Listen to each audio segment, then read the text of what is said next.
You're listening to the Options Insider Radio Network, the home of the Options Podcast. For more quality options programs, visit theoptionsinsider.com or search for Options Insider Radio Network in your podcast provider of choice. Listeners can also access all of our programming through our mobile app available in the iTunes and Google Play stores. Select programs are also available via live stream at mixlr.com/options-insider. That's mixlr.com/options-insider. Don't forget to follow along with your favorite programs and submit your own questions for the hosts at twitter.com/options, stocktwits.com/options, facebook.com/theoptionsinsider, or via questions at theoptionsinsider.com.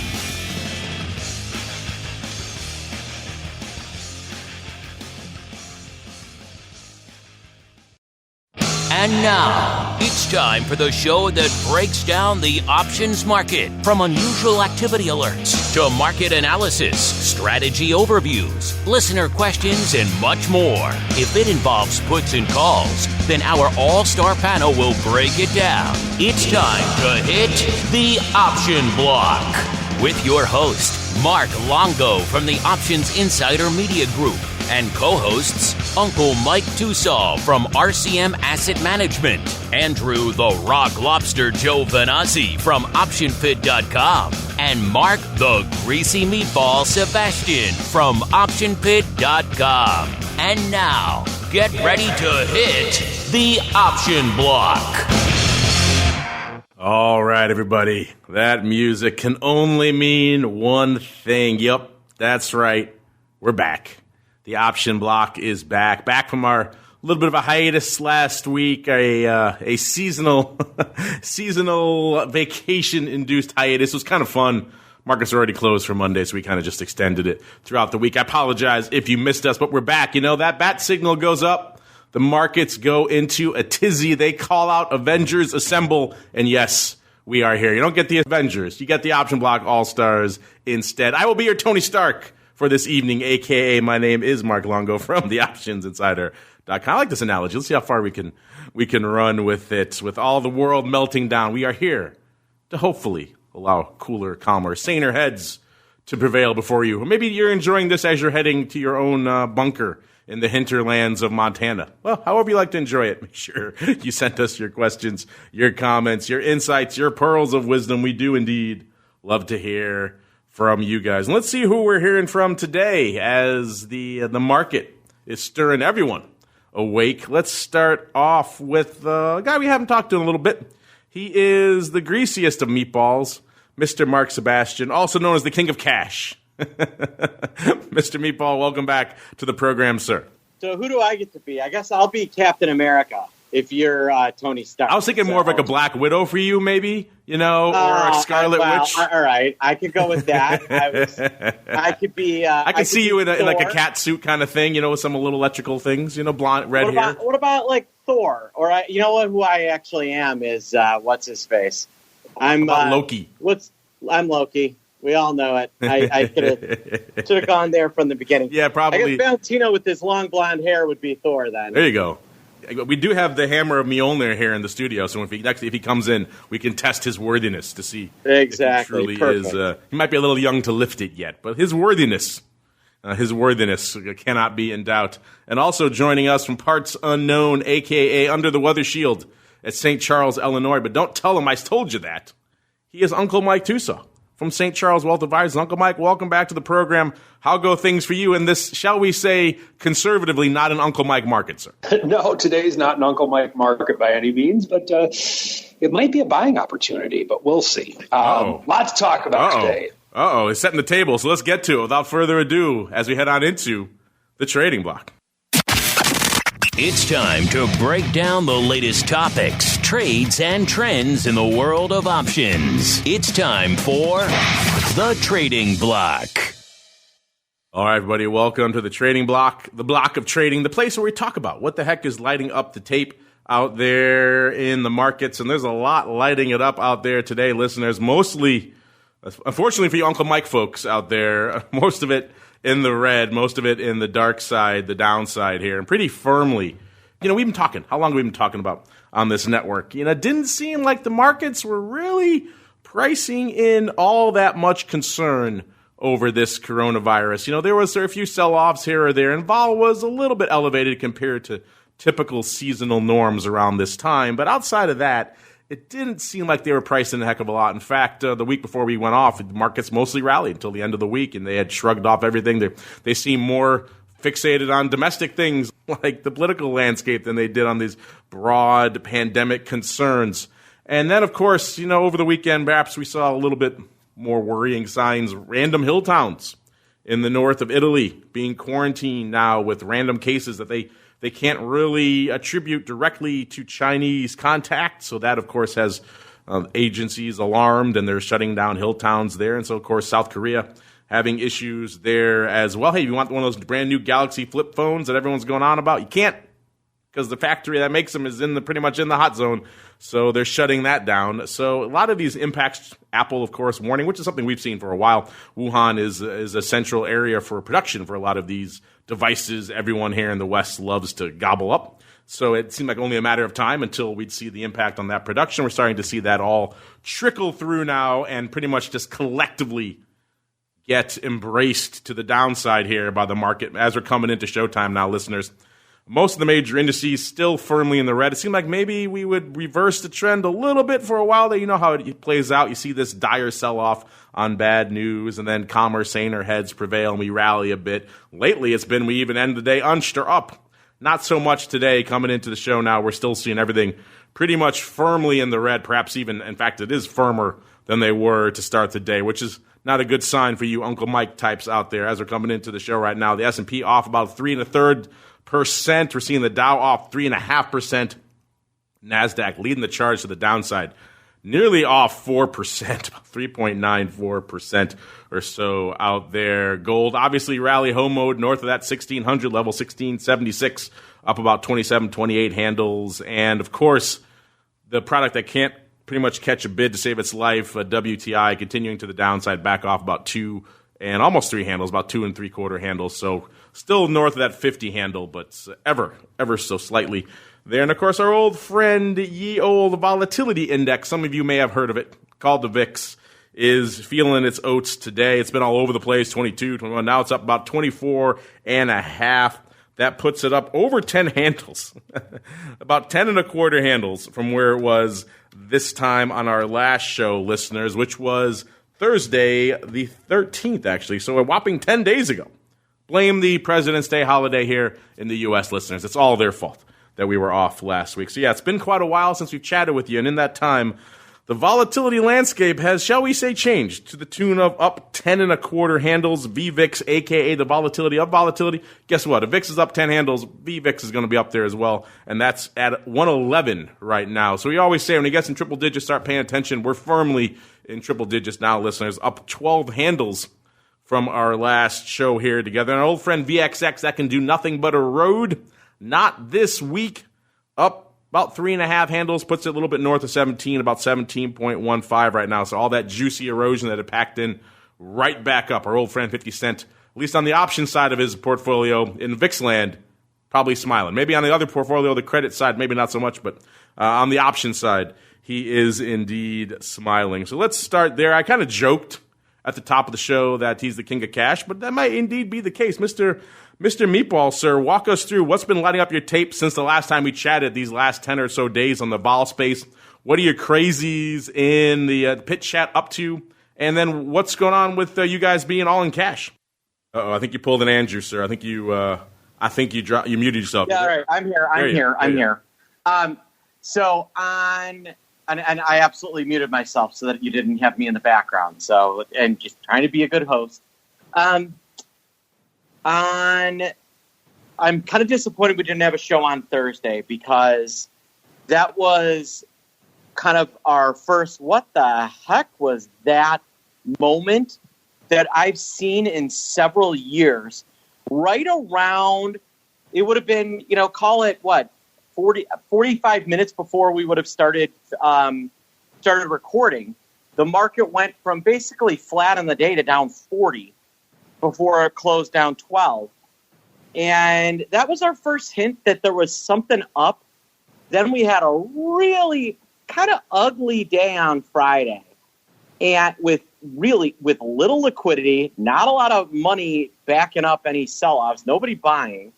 I was telling that, quote-unquote, 50 Cent did not take any profits on Friday. And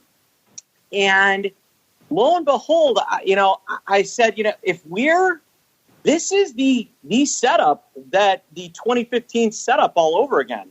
The kind of ugly Thursday, random selling, maybe a little news-driven, to Friday, really pretty darn ugly on news, to, markets are really jittery. If we get some really bad news, we're gonna be really bad on Monday.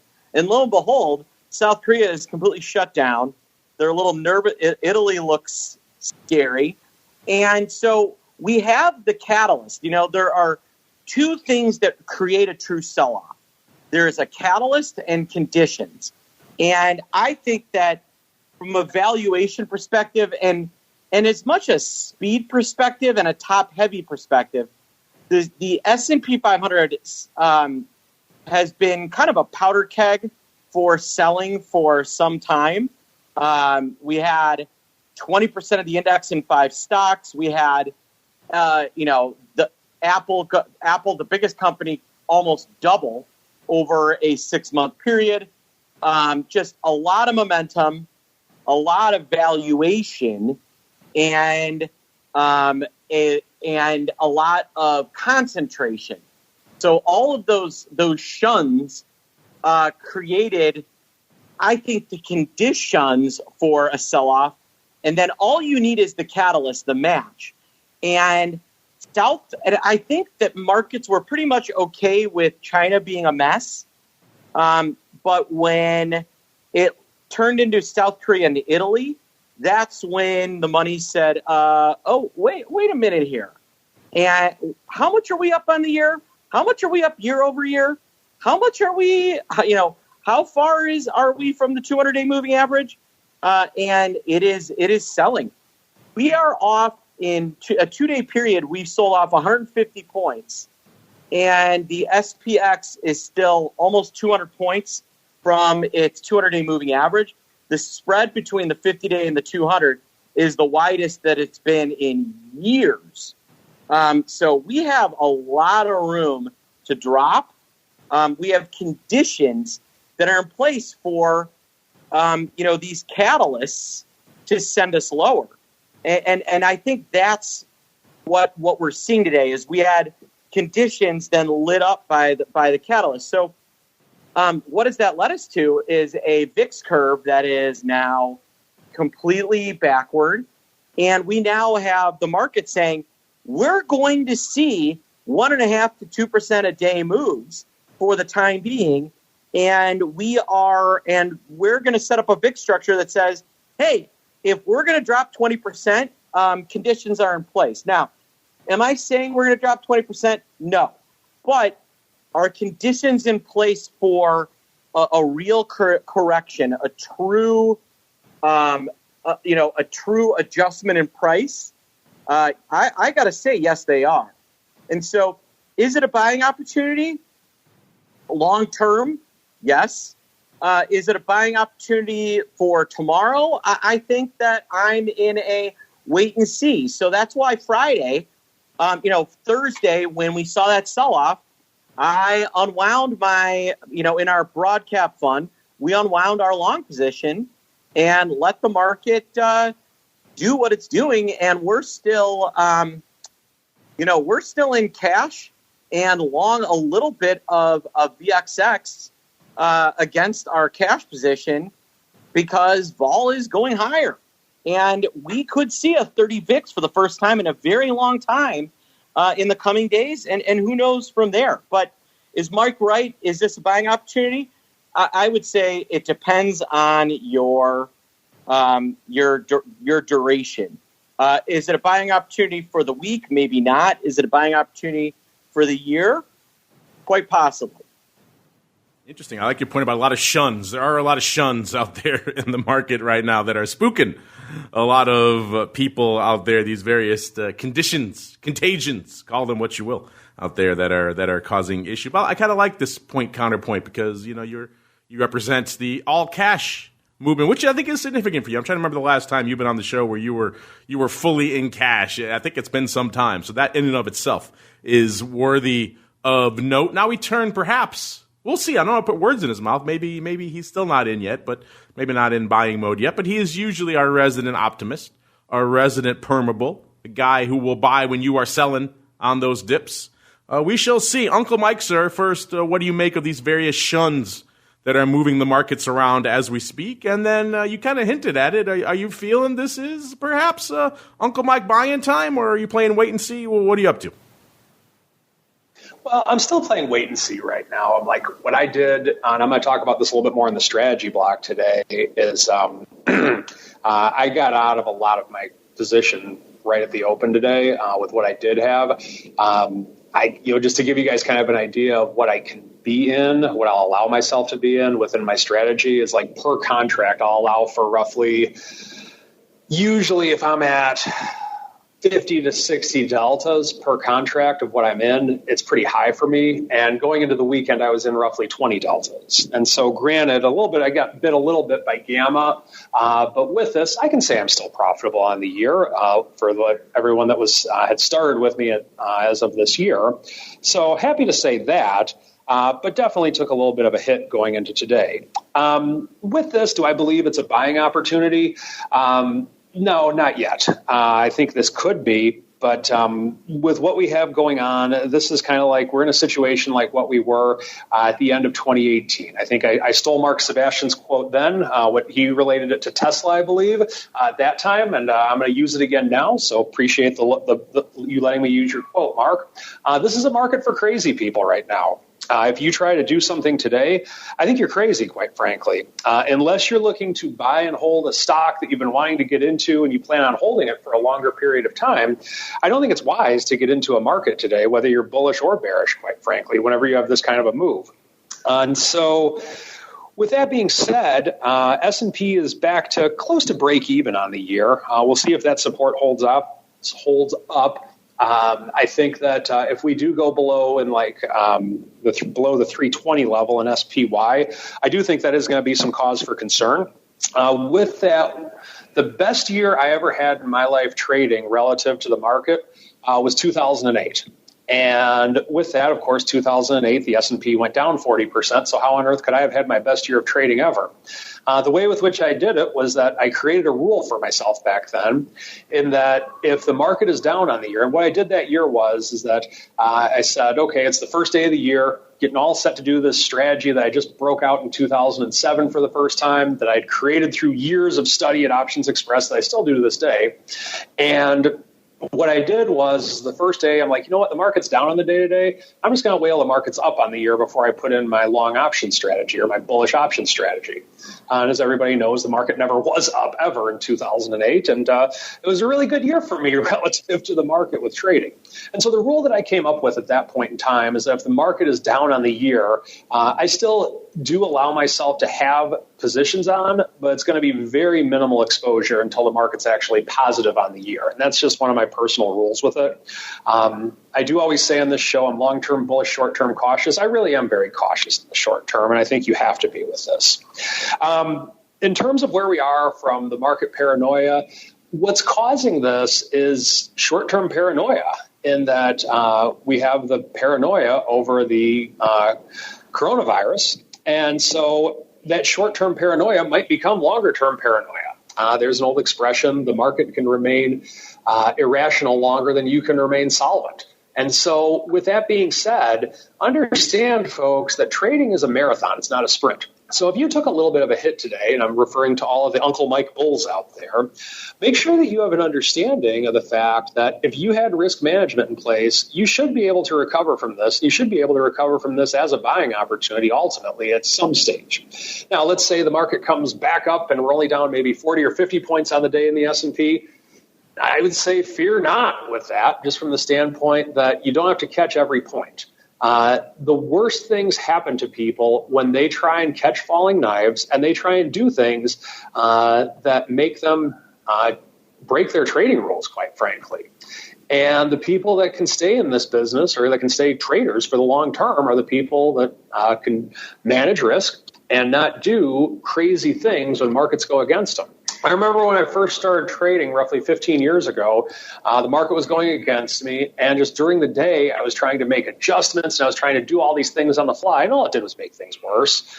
Don't do that right now, folks. If you're thinking about doing adjustments or things like that, and you're feeling paranoid or you're feeling horrible, awful, and you're getting all these emotions, stop trading. That's my advice for just about anybody at this stage. And then just take your losses and move on with it. Markets will be there tomorrow. And if you're worried about not getting this opportunity and catching the bottom, I would say fear not. The next opportunity of a lifetime will be there tomorrow. So with where I'm going with this market right now, I do still have a small call spread going on SPY. It is worth probably less than 8% of my trading capital that I have allocated. I mean, I have to check in a second of what I have allocated towards it. So I'm pretty heavy in cash right now myself. Going into this morning, though, I had roughly, I would say maybe probably 20% of my trading capital deployed going into this morning, maybe 25 roughly. So I was a lot in cash going into this just from the standpoint that I don't want to give up on having a positive year when things are going good and taking on that risk. Now, with that, certain things go against you. You have to be able to recover from things like that. Let cooler heads prevail, and if your head's not cool, get out. That's probably the best advice that I could say right now. Catch your breath, and even if you miss the market coming back a little bit, and you see the market, the SPY go up to 340 in 3 days, which it easily could in markets like this, if you see that, just understand and take this as a lesson that you maybe shouldn't have been that exposed in the first place, if indeed you are feeling painful emotions. I'll talk a little bit more about some specific strategy here and once we get to the strategy block. Yeah, Mike, you're actually hitting the nail on the head, and you bring up a strong point on why we could actually go significantly lower, is that we're still up on the year, and year over year, I mean, the returns that we've seen since kind of the bottom of December, or even if you want to say, let's take it back to like October 1st of 2018, the returns that we've seen, the S&P is still up, 400 points from its top in a couple of years ago. And so there is a real penchant for, I think, the smart money to say, why in the world would I want to deal with this crap when I could just be in cash? And so I think the answer to my, kind of a way to think about and to wrap up what Mike just said is, he would rather buy 3,250 on the way to 3,400 than 3,200 on the way down to 3,000 before it runs to 3,400 because, buying on the up move is a far better, easier, smart solution.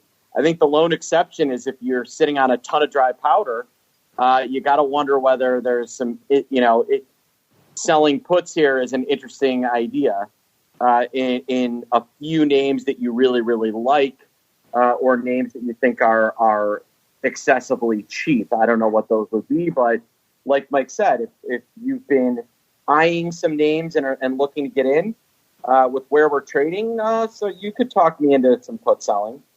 I'm trying to think. This may be a historic moment in the history of this program. Obviously, this show it's long lived, but it wasn't running back in the dark days of 2008 when all the world was melting down. That might be probably the last time the two of you might have been on the same page when it comes to both being all or predominantly in cash. But that sounds like where we find ourselves right now, listeners. Both Uncle Mike, the permabull, ever optimistic, and a little bit more cynical Mr. Meatball, both on the same page, both predominantly in cash right now. Interesting stuff. Perhaps not what you bulls out there want to hear, who always want to buy the dip. All you folks out there in StockTwits and others always tweeting out BTFD. Maybe you don't want to hear that today, but interesting stuff. Uncle Mike will provide a little more color on exactly what he's up to with that cash and maybe some of those residual positions he has in a little bit on the strategy block. But right now, let's break down what the heck is going on out there in this market. What is trading out there? Let's start with our old friend VIX. Like Mr. Meatball mentioned, I haven't had a chance to see if he's come back in today, but so far on Friday, Mr. 50 Cent did not take his profits off the table, at least on the option side of his position.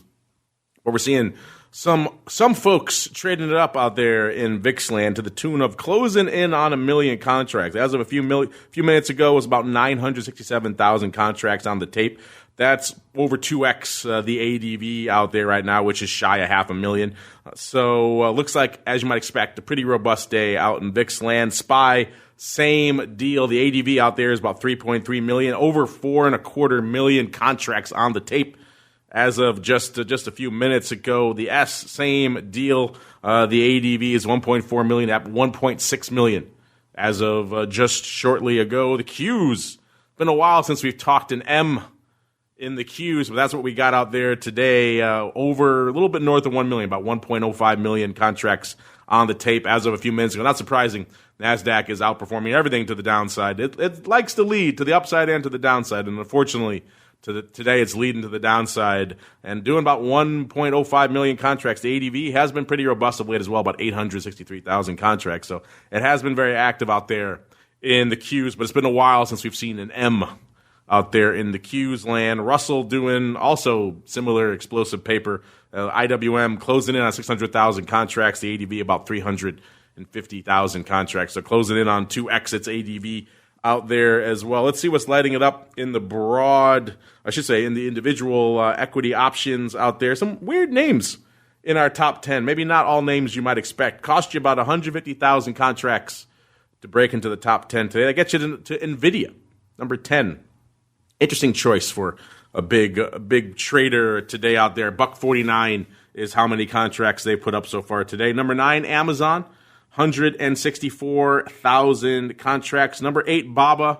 Now we're getting some names I think people might have expected in the top 10 today. 178,000 there. Number 7, good old Gilead, or however the heck you pronounce that one. That one, they've been linked with this coronavirus in the past, and we've seen big moves from them as a result, and that's happening today. 234,000 contracts on the tape for them. Number 6, Facebook.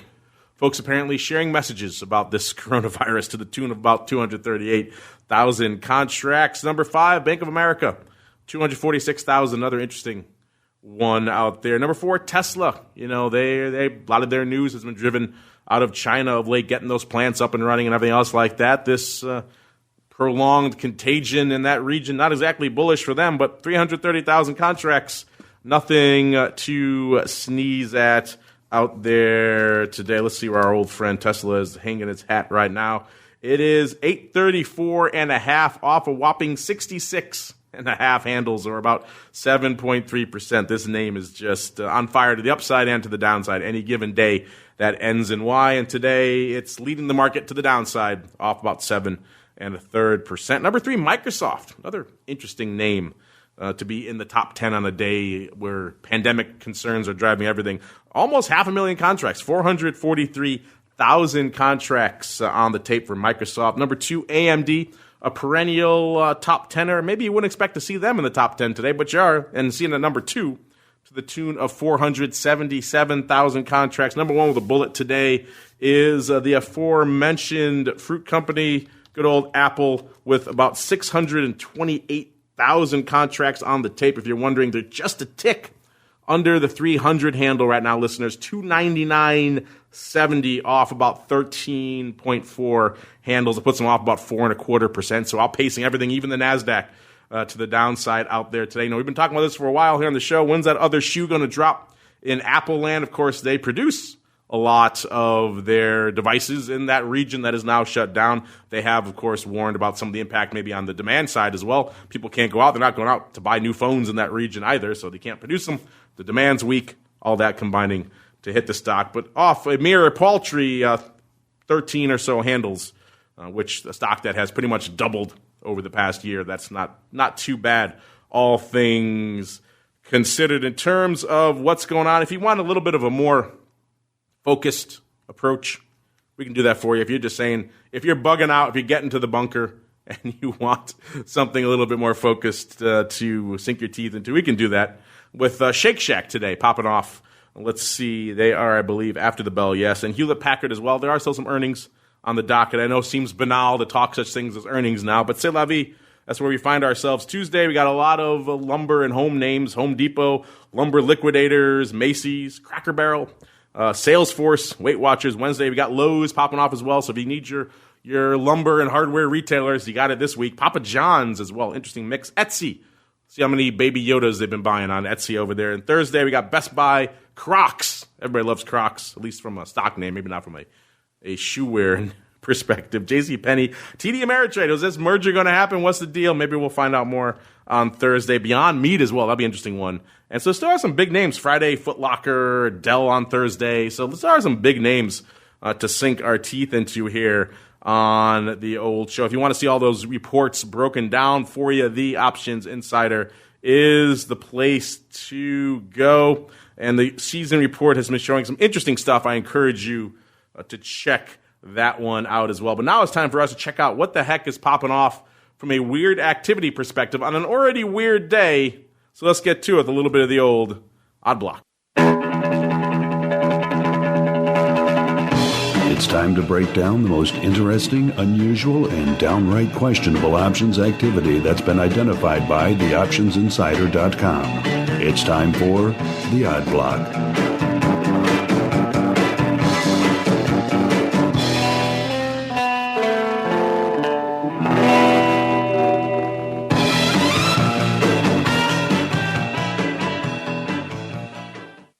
All right, everybody, time to get weird, time to get wild, time for the Odd Block, the portion of the show we break down some interesting activity that is popping off on our radar here. And you know, I love our Eye of Sauron. It doesn't care. It don't care about no pandemic. Don't care about what's bothering you. It's going to do its thing. It's going to find some interesting names that are lighting it up today that may not be what you expected. And that's pretty much what we got. Let's kick things off here with our first name. You're thinking global pandemic concerns, you know, countries being shut down, quarantines, people heading for the bunker. This is it. It's go time. And, of course, what's the first name on your lips? Well, of course, it's B&G Foods. Ticker symbol BGS. This is the holding company for branded foods that was founded in 1889 to sell pickles. So deal with that as you're probably eating some pickles in your bunker right now. You know, they last for a long time. They're a good non-perishable type food. So there you go. Maybe you're enjoying some pickles right now. B&G Foods is enjoying a little bit of downside today to the tune of off about 60 cents or about a little over 4%. This name trading about 13.14 right now.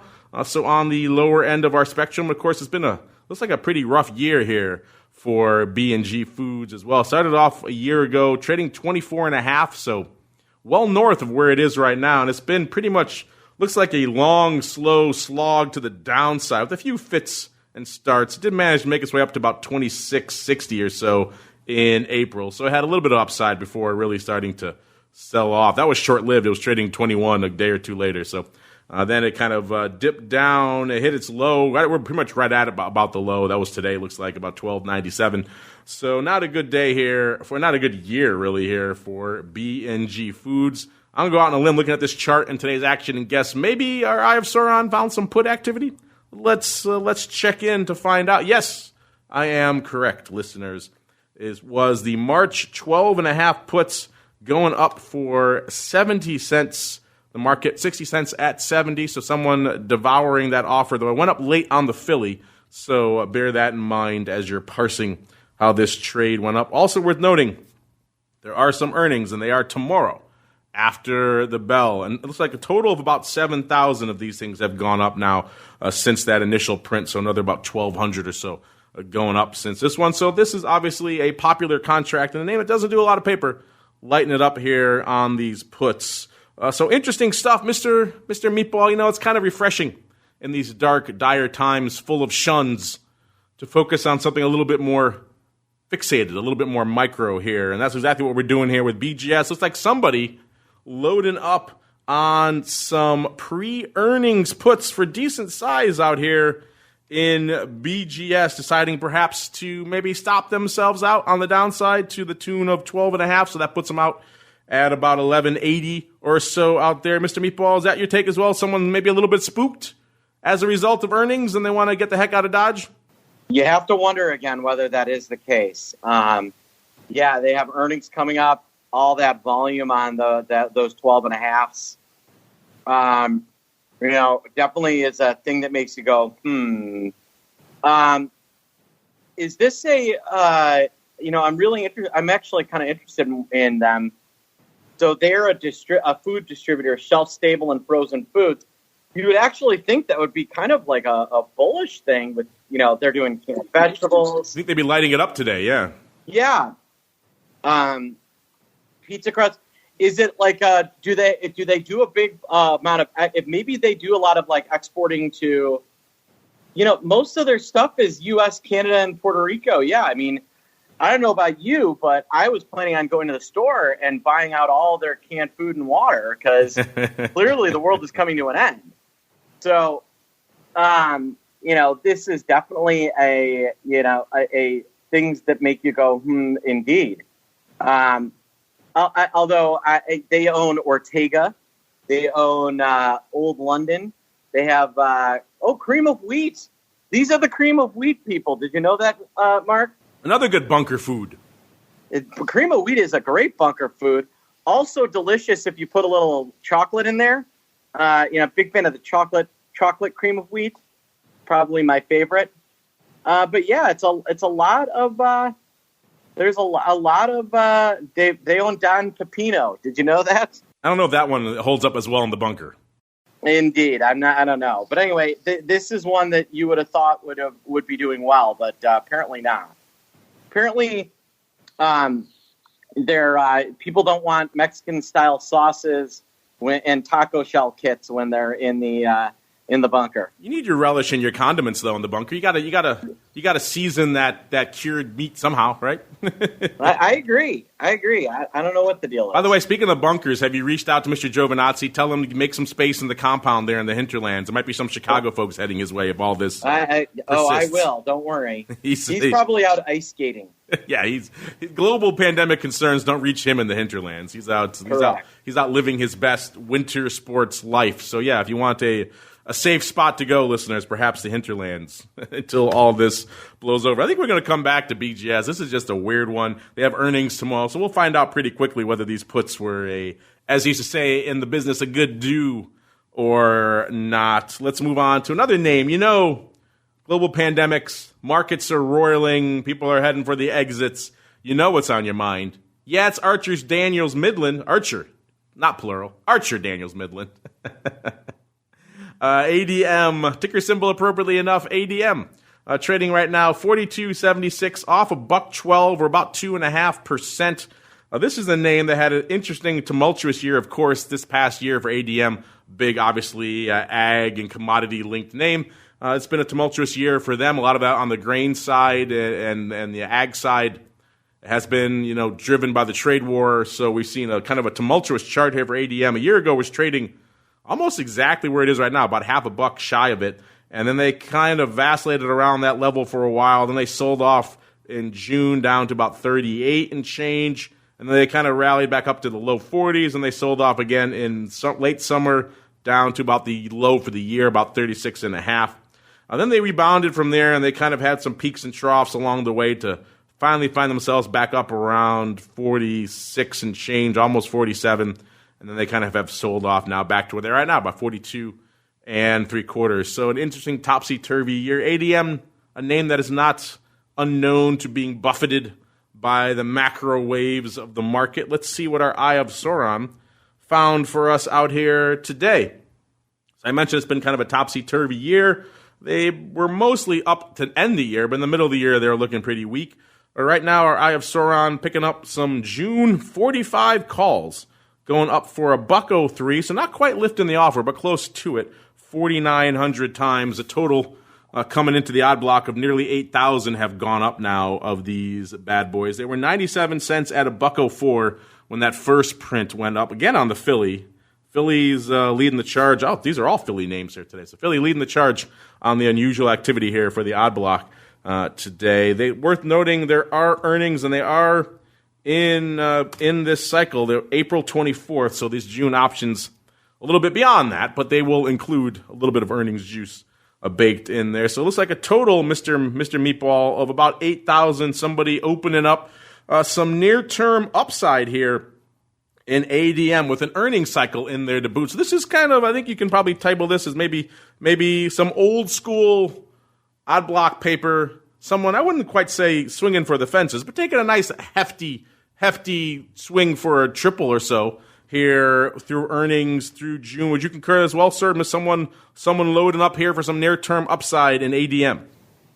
Yeah, that's a nice size trade, isn't it? And it's interesting. I haven't looked this one in a while, but yeah, that is a nice swing. And, you got to wonder there with everything going on with the coronavirus and China, this and Tyson Foods are two of the more interesting trades that I think are going to develop in the coming months as, once the export gates open in China, you got to wonder how food makers like food producers like Archer and the pork producers of Tyson are going to perform, because there are a lot of animals being killed over there, and there is going to be a food shortage as well because of everything going on. So it's really kind of fascinating how this could all line up. But I think some of these companies are in a position to do extremely well as markets reopen in Asia.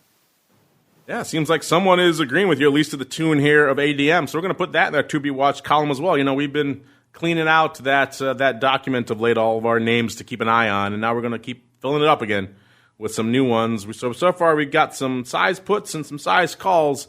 Let's see how we wrap it up here on the odd block. Going back, looks like to the dark side, this time in Masco Corp, ticker symbol MAS, M-A-S. This is a manufacturer of products for the home improvement and new home construction markets. So a bit of a home builder supplier, I guess, making 60 manufacturing facilities in the U.S. and around the world. Interesting. I love our Eye of Sauron. It doesn't care. It doesn't care about your coronavirus. It's going to do what it does. And let's see what Masco has been doing for the course of the past year. A year ago, it was trading a wee bit shy of where it is right now. It's at $44.70 right now, off about half a buck or about 1%. A year ago, it was trading about $37.70, so about 7 handles shy of where it is right now. And over the course of the year, it's slowly made its way up to pretty much where it is right now. It actually peaked out at about 50 not too long ago. It was back in early February. We hit around those levels and has retreated from those levels now down to about 44 3/4. So still up from where it was a year ago, about 7 handles, but not really at the highs of around $50 that it was just a few weeks ago. So interesting times here for Masco. Let's see what our Eye of Sauron found. Again, it was to the dark side. It looks like some put love to the tune of the April 38 puts going up for 35 cents, lifting the offer 4,338 times. These were crossed on the Philly, so worth noting. You probably have to cross it in a smaller name like this to get about almost 5,000 done. These are 25 cents at 35, lifting the offer. Oh, the old days when you had to improve the market in order to cross things. Now, nobody cares about such things. These went up, again, about 4,400 times. There are earnings there on April 23rd. So that's kind of interesting. Let's see if that falls within the realm. No, that is outside of these are going to go out on the 17th. So these puts, interestingly enough, someone going to all the effort to buy all these puts, and they don't even get your earnings. Earnings are on the week after. So an interesting choice, Mr. Meatball, for looks like some hedging here, and a name that is an interesting choice given what's going on in the market today, and also someone making an interesting strike selection and a month selection where they're getting themselves all the way right up to the cusp of earnings, but they're not actually hedging the event itself. That comes out a week later. An interesting choice. Would you agree, sir? Yeah, maybe they're just kind of nervous about some some front running ahead of that cycle. That's not entirely uncommon. We do see that every now and again. But yeah, that's a little bit of a weird one. That's not one I would have expected. That's a weird spot to hedge. Maybe it's maybe it's not a hedge. Maybe it's you look at the momentum in the stock and you want to be short the name and don't want to have to deal with earnings. Or it could be this just has monthlies, and so they don't want to. This is kind of the closest thing they could get leading into that period. But I don't entirely know what the deal is, but it appears to be something along those lines. Yeah, I'm sure it's more of a dearth of month and strike selection. Probably not a lot of weeklies here in Moss, and maybe they just didn't feel like ponying up for that extra month. But it is an interesting choice if you're going to go all that effort and all that expense and then not hedge yourself through the earnings. A bit of an interesting choice here as we keep on rolling. Speaking of interesting, let's see what Uncle Mike is up to. Both of them in cash today. What are we going to do? Dogs and cats living together. Let's find out as we head on into the strategy block. It's time to dispense options, wit, wisdom, and education. It's time for the Strategy Block. All right, it's Monday. It's time to talk some strategy. I think we all need it on a day like today. And Uncle Mike, sir, you're throwing a little fuel on the fire there. First, you mentioned maybe it's a buying opportunity, but then mentioning how you're pretty much in cash, which I think may come as a surprise to a lot of your diehard Permabull devotees out there. So set us straight, sir. What are you actually up to out there? I know you're not just sitting on your hands watching your cash, even though that could certainly be a valid position in a market like this. But what are you up to out there? And what do you have to say for our many listeners who are like, Uncle Mike, he's in cash. What do I do? What do I do, sir? I can't resist. I got to go buy some calls. I got to go, guys. No, just kidding. So I want to go through selling. So I want to just kind of recap what happened with my aggressive portfolio this past Friday and how I dealt with it on Monday, because I think it's very important that whoever you work with, they go through the wins and the losses of what actually happens with them. And I want to go through what happened to me and how I'm still in the game and how I'm still going to have a great year this year, hopefully. But I'm still ahead on the year. So with that being said, a couple things. The way that I allocate client money is I have it allocated in various sections. Buy and hold money, meaning we own XYZ stock, and we're going to hold it. For that, I did absolutely nothing today, and I don't really care to do anything right now. If I had some extra cash, I would buy this market right now in a heartbeat because of the fact that it's buy and hold money.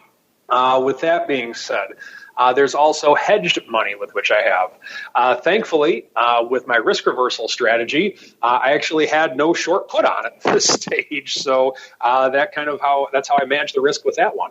Now, with the aggressive section of my portfolio, typically the way with which I'll use that will be we'll take, say, maybe 80 to 90% of client money put into bonds or tight collars or something quote unquote boring, and then we'll use the other money for a more aggressive strategy.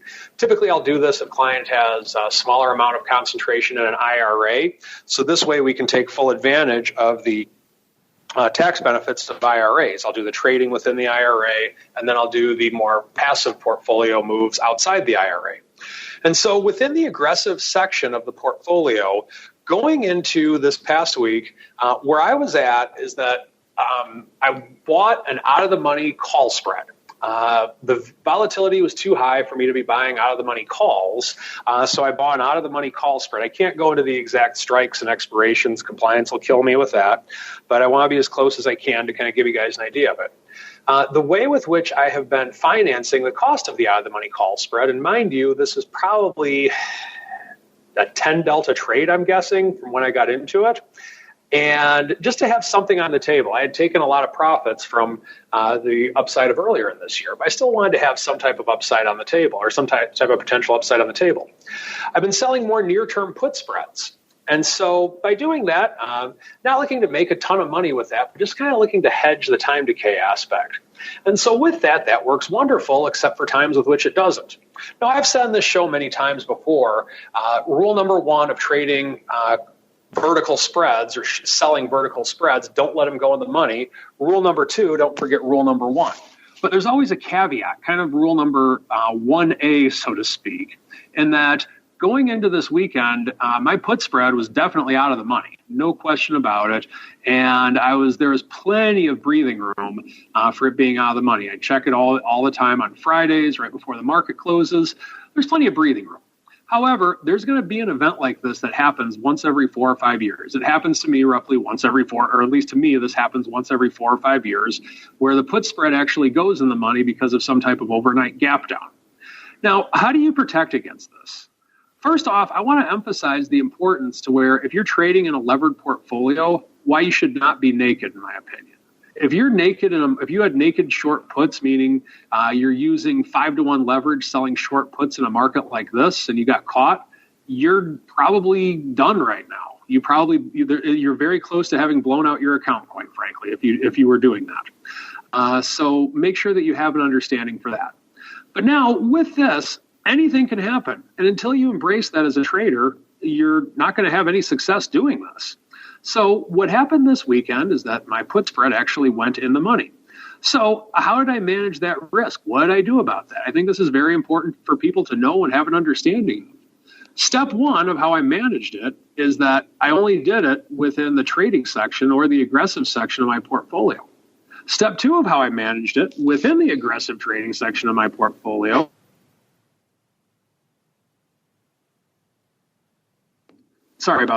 Within the aggressive trading section of my portfolio, I had lesser amounts of risk than what the trading portfolio was.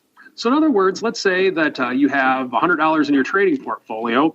I probably had at risk within that roughly $20 of that 100 within the put spread. So with that being said, you need to have an understanding of where you're going to be if a worst case scenario type of thing happens. Now, what's the final saving grace of a vertical put spread? Oftentimes people think, I don't want to buy that long put because of the fact that you got to pay money for it. And what are the odds of it actually going down that low anyway? I'd rather just be levered. Well, even if you abide by the Mike Tusaw 2 rules of selling vertical put spreads, rule number 1, never let it go in the money. Rule number 2, don't forget rule number 1. That long leg of the put spread has helped me. I don't even know how many times throughout my career in terms of gaining money and using volatility in its favor when markets go against me, even when I'm able to just get out of it before it goes in the money. I can't even tell you how many times it's helped me, and obviously today it's definitely helped me. So with my calculation of if the put spread were to go to being right at the money, where was my line in the sand to get out of it, I probably lost on a $5 put spread roughly $1.25 more than what I had anticipated losing if it would have been there. And this is when it blew right through it. So with all that being said, it's hard to say exactly between $1.25 and $1.50.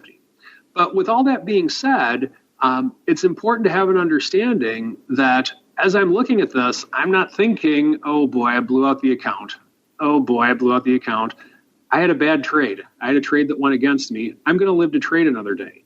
And the reason I'm going to live to trade another day is because I manage risk the right way in the first place. I had risk management in place all across the board. So what I want to emphasize, we do this on this show a lot. We say it all the time. It's important to manage risk.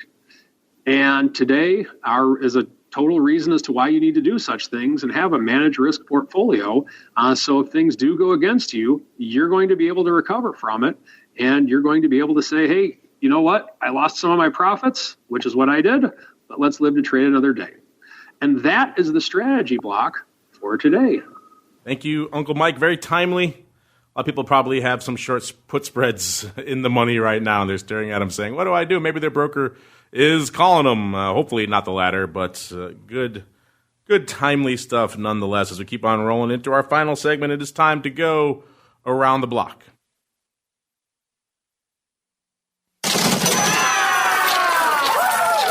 It's time to tell you what we'll be watching on our trading screens until the next episode. It's time for Around the Block.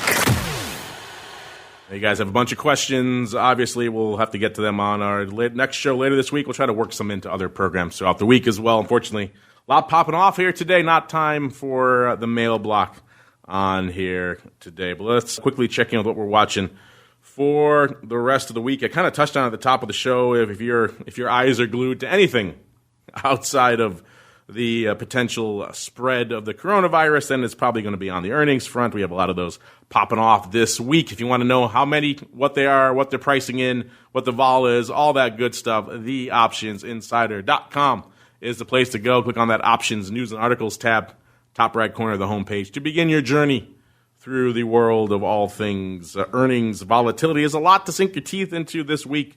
So if you're just done with coronavirus, maybe you're in the bunker and you want a few trades while you're waiting out your time in the bunker, then we got you covered over there. Let's go back around the horn. Mr. Meatball, sir, what are you watching and what are your crazies in the pitch chat? What are you watching as this crazy week continues to unfold, sir? Third time's the charm with the mute button, sir. I'm going to buy you Pip Boy's giant mute button. Well, yeah. Well, you got to wonder where do we go next? The Dow's down almost 1,000. The and has been down more than 1,000. The S&P is down 110. Are we going to tap unchanged on the year? Are we going to tap the 200-day moving average? Where does the money say?